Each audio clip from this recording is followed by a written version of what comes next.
रणजितसिंह नाईक निंबाळकर यांनी पवारांवर टीका केली आहे। माढ्यामध्ये मवियाला उमेदवार मिळेना अशी स्थिती असल्याचं निंबाळकर म्हणाले।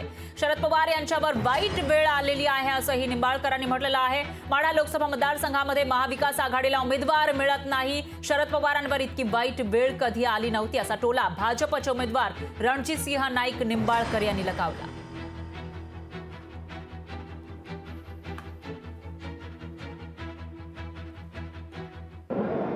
एवढी वाईट व्यवस्था महाविकास आघाडीवर यायला नको होती।